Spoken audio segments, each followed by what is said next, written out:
Welcome back to Accessible Autos. I am sitting in my Alfa Romeo GT. This is the car that I bought for less than £400 from auction in the UK, sight unseen, and I'm going to throw down a very large challenge to this car in the next episode. So I've got a few preparation jobs that need to be done in this episode.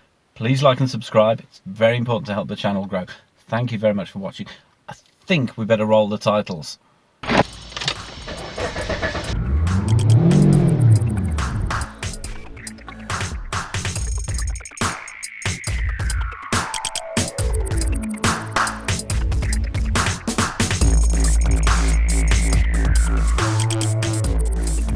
So after months away from our Alfa Romeo project, I finally get a bit of a chance to catch up with some of the jobs that need to be done.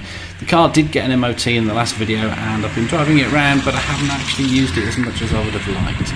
I'm going to throw down a challenge to this car, and in the next video I'm going to be driving from Birmingham to Prague.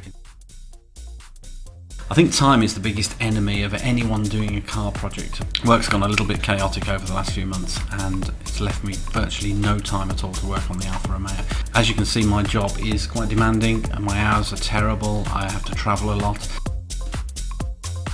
But things have quietened down a little bit now and I can probably catch up with some of the jobs that are outstanding before the epic journey that I'm going to do in this car.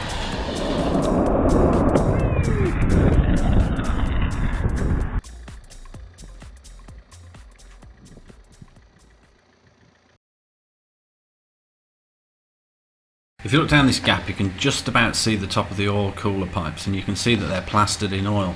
When we go underneath, you can see through that grill, that's the oil cooler in there. And if you look underneath, it's plastered in oil as well. Now, it's a very common problem on these cars. It seems to affect a lot of the older JTD. Now, a replacement genuine oil cooler is a very expensive item, and of course I'm not an expensive kind of guy. So basically, my original idea was I was going to buy an aftermarket oil cooler and fabricate it and make it work in the car. However, I made a mistake and I bought a 15-row one, which was physically too big to fit into the space underneath the bumper. So on the second attempt I bought a 10-row one, which fitted quite nicely.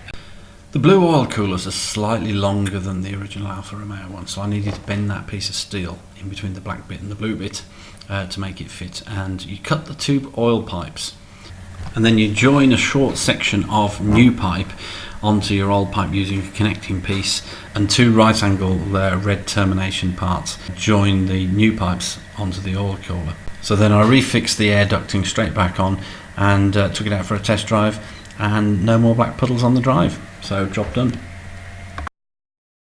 Well, just for a change, we've got the front bumper off the Alfa Romeo. I'm not doing anything serious. It's replacement of this, the intercooler, that's a bit sort of tatty and it seems to be blowing out somewhere, so it's gone. And new parts, there we go, brand new intercooler in there, just a straight replacement, nothing fancy.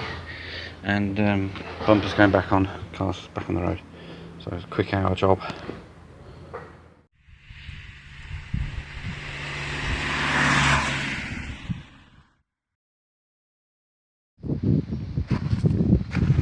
Changing the pollen filter on your Alfa Romeo GT is a little bit of a fiddly process, and you have to be quite small. There are these 10mm hexes here. Remove such like that. I've already loosened them to speed the process up, and you drop down this carpety bit here like so. I've got to say, this is a little bit on the fiddly side. Small hex screw in there. I find this is a great job unless you wear glasses, and then glasses, because you've got your head upside down, fall off. You kind of need a second nose above your glasses that would stop your glasses falling off. There's one in there you can't see. That's a bit annoying. Is that this one? No.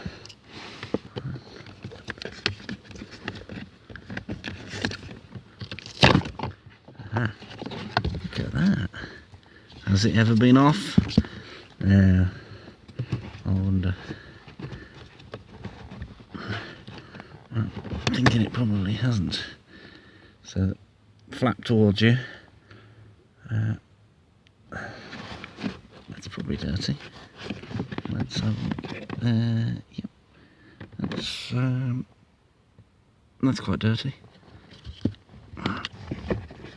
And the other one is tucked behind it. Like that.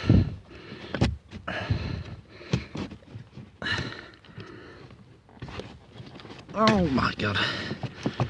That is filthy. Look at that. I bet they haven't been done for a very long time. So we've got two out, and I've got 2 clean ones to put straight back in. Hopefully that will mean that there's a bit more air flowing through into the car.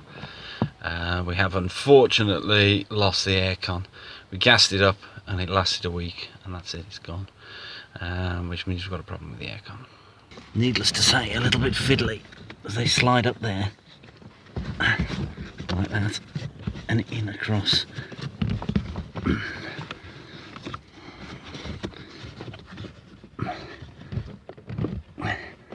I must apologise for the slightly shaky footage because I'm hanging upside down here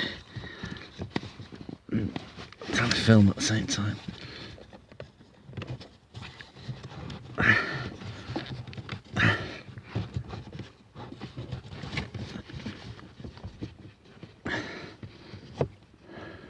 So there we go. Oh, look at this. This is what I was breathing in. All this crap out of here. They were dirty.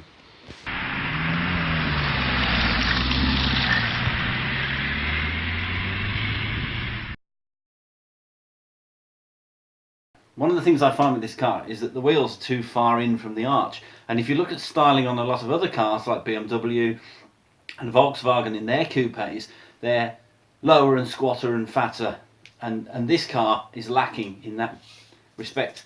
Tape measure. The gap between the wheel and the wheel arch is 3 centimetres, and the gap between the wheel and the wheel arch that way is 4 centimetres, and that's quite a lot. So here we are at the Passat. We're going to check the distance between the wheel arch and the wheel, and it's probably 1 centimetre. And at the back, let's have a look. Wheel arch maybe a little bit over 1 centimetre, but not much. So I'm trying to improve the look of the car. I'd like wheels that are slightly bigger, and cost is prohibiting me from buying genuine Alfa Romeo second-hand wheels. All of these wheels do tend to sell at the moment for more than I paid for the whole car, and they do look great. There's some fantastic rims, but beyond my budget. I've taken a bit of a gamble, and I've bought these from Facebook Marketplace. It wasn't too much of a gamble. They were 60 quid for a set of 4 wheels. The stud pattern on these is 100 by 5, which is an important dimension. The one on the Alfa Romeo is 98 by 5. Another important dimension of these is when you turn them over like this, you will see that it has a black ring in the middle. Now I've added these. The black ring is a spigot ring which allows you to centre the wheel properly to your specific car, which in the case of the Alfa Romeo has a centre bore of 58.1. Volkswagen's are 57.1, which is why you can't directly use a VW wheel. The aftermarket ones though come with a centre bore of 73.1, so the spigot ring makes up the difference, and it means that the wheels fit perfectly. And a set of 4 spigot rings were about £5 from eBay. Another important thing to remember when you're swapping wheels over is your rolling diameter is the distance around the wheel. Now you need to get the same on your new wheels as your old wheels, which as I'm demonstrating there is pretty accurate. Car came with this Alfa Romeo locking wheel bolts, and we're going to do the appropriate thing for this and go. There you go, that's all they're good for. Throw your locking wheel nuts away, they're more hassle than it's worth. So we've got the aftermarket wheels on. That was a bit of a basket case, it needs looking at. It's actually straight-ish, just needs a bit of a clean. So in order to do that, you need these, which are wobble nuts or wobbly nuts, and this thing here moves side to side, and that allows you to move your PCD from 100 to 98, just by means of this collar that slides backwards and forwards. So 20 of those, and the wheels fit quite nicely.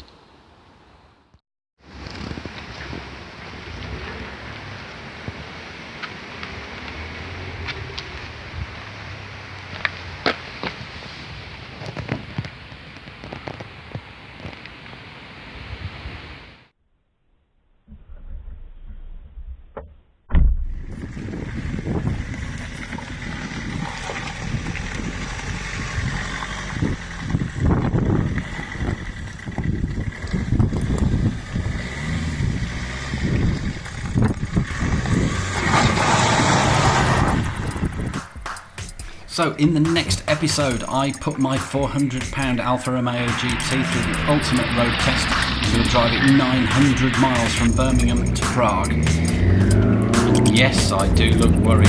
Don't forget to subscribe to the channel to find out whether the car and I actually do make it across Europe.